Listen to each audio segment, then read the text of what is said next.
Nosotros lo que hemos hecho es articular y asociar. Lo he venido diciendo y yo con este gobierno no me voy a callar, ni me voy a callar hoy, ni me voy a callar después, ni me voy a callar nunca.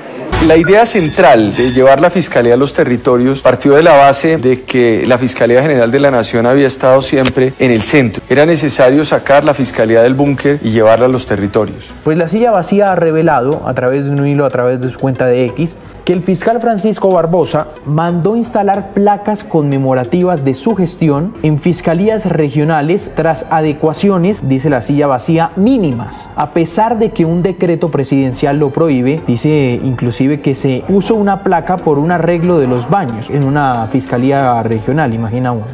Era necesario que si la justicia se movía porque era necesario perseguir a una delincuencia que se estaba moviendo. ¿Y si hay alguna investigación en contra de Juliana Márquez, la mamá del expresidente Duque? Frente a la otra pregunta, nosotros no tenemos ninguna investigación sobre ese tema. Frente a esto, y le defendimos la institucionalidad colombiana. Gustavo Petro fue elegido presidente de la República, no fue elegido dictador en Colombia. Gustavo Petro, no se equivoque tampoco conmigo. Yo no tengo rabo de paja. Sus contradictores en la vida lo han tenido y usted ha salido muy bien en esas discusiones. Creo que lo que estamos presenciando en este momento desafortunadamente es una institucionalidad descuadernada. Ese rifirrafe, ese choque solo afecta a la institucionalidad. Sin embargo, sí hemos visto, por ejemplo, en las declaraciones del fiscal Barbosa que a veces se pasa esa raya institucional y se entra en el campo de la política, lo cual también da paso para que el presidente Petro considere que hay un complot en contra de su gobierno. Mi objetivo desde el primer momento fue ayudar. Si el fiscal general es enemigo de la paz total, que le expliquen al país cómo se ha firmado o cómo he firmado suspensiones de órdenes de captura contra miembros del ELN y contra miembros de las disidencias de las FARC que están en este momento sentados en mesas paralelas en el país. Y nosotros hemos negado esas suspensiones por considerar que no existía un sustento jurídico. Hacer un plebiscito donde los colombianos respondan si quieren procesos de paz con el ELN y con todo tipo de grupos delincuenciales. Colombia's Attorney General, Barbosa, was appointed under the previous government who oversaw numerous human rights scandals, including the killing of protesters by police. Barbosa is now harming President Petro's total peace policy by blocking the lifting of arrest warrants that would enable some leaders to come to the negotiating table. So, as UN Security Council penholder for the Colombian peace agreement, what technical and financial assistance can the government provide to ensure that all of Colombia's institutions are supporting peace?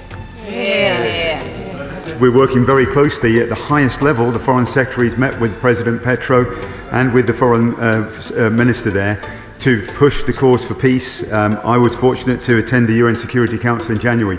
We want to continue to tackle the challenges there, working with our Colombian counterparts, and we've put serious investment into that cause to back up our penholder relationship. Uno debe tener una mano firme para hacer defender el Estado de Derecho y la institucionalidad. Y no hay investigaciones primero contra Gustavo Petro, ni tampoco contra Iván Duque, ni tampoco contra las campañas, ni absolutamente nada. Estamos en un proceso de indagación, de averiguación de responsable, pero aquí no hay investigaciones abiertas contra ni el gerente de la campaña de Iván Duque. En primer lugar, no hay ninguna razón jurídica que me lleve a mí a declararlo impedido, primero porque yo no investigo al presidente Iván Duque. Como el mismo caso Colmenares, la Fiscalía lo hubiese podido resolver en 20 o 25 días. Porque cómo viene a él a decir que así actúa de manera eficiente y diligente, la Fiscalía actúa de manera eficiente y diligente, ¿en qué? Si ahí lo que hizo el mismo indiciado fue reconocer él que había participado en el crimen. Entonces, ¿qué van a decir? ¿Eso qué es lo que hace? Que ya la Fiscalía no sigue investigando nada más. Entonces viene a aparecer el fiscal como el adalid. ¿De qué? Si resulta que en la decisión del tribunal relacionada con el caso de mi hijo, para recurrir eso ante la Corte Suprema de Justicia en casación, la Fiscalía no intervino. ¿No te parece que es una ironía? No, es que no intervino, no hizo nada, ni siquiera le agregó ni una vocal ni una consonante, no hicieron nada, no participaron. Entonces, ¿qué va a decir? Si resulta que lo que están venciendo es la tesis de la Fiscalía, del homicidio, ¿qué va a venir ahora a aparecer allá como payaso a justificarse que el caso de Luis lo hubiera resuelto en 20 días si él ni siquiera sabe de derecho penal, porque nunca ha ejercido eso? ¿Cuál adalid de qué? ¿Qué ha hecho con respecto a una cantidad de casos que se le han reventado a él en los pies y no ha hecho nada? ¿Qué pasó con el crimen del dueño de Sultiprube? ¿Qué pasó con el crimen de la niña de Bucaramanga? ¿Qué ha hecho con Sara Sofía, la niña Sara Sofía? ¿Cómo así que no ha podido establecer nada? ¿Qué ha pasado? Entonces va a decir que el crimen de Luis sí lo hubiera podido aclarar en 20 días. Hombre, que no sea payaso. Pues ese fue el video con el que el fiscal Barbosa realizó la rendición de cuentas de la fiscalía, dando buenas noticias que contrastamos con la realidad que plasmaron algunos medios de comunicación. Por ello, ante las buenas cifras que quiso dar Barbosa de la institución, el doctor Umar, en entrevista con Noticias Caracol, dijo lo siguiente. Bueno, yo respetuosamente discrepo de las cifras que presenta el señor fiscal saliente, el doctor Barbosa. Creo que las cifras de alguna manera no corresponden a la realidad que procesal y cotidianamente vemos los abogados, los litigantes, los mismos fiscales, los jueces, y es que en mi criterio Colombia está muy cerca de ser un estado fallido en materia de administración de justicia, al menos en materia penal. Las estadísticas recaudadas por Excelencia en la Justicia, que es una corporación, una ONG que me merece todo el respeto, sumado a algunas de las solicitudes que yo personalmente he elevado a la Fiscalía para pedir información, revelan unos datos absolutamente aterradores.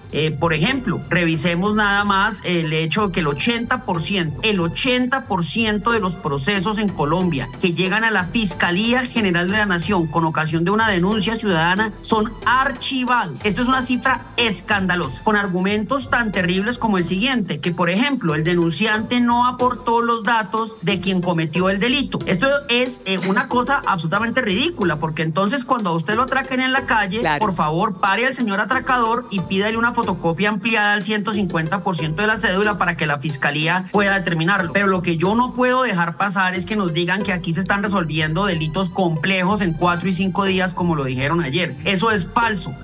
Y era cuando salíamos, señor fiscal, a decir: en 15 días lo resolvimos, en 24 horas lo resolvimos, en 20 días lo resolvimos, en 5 días lo resolvimos.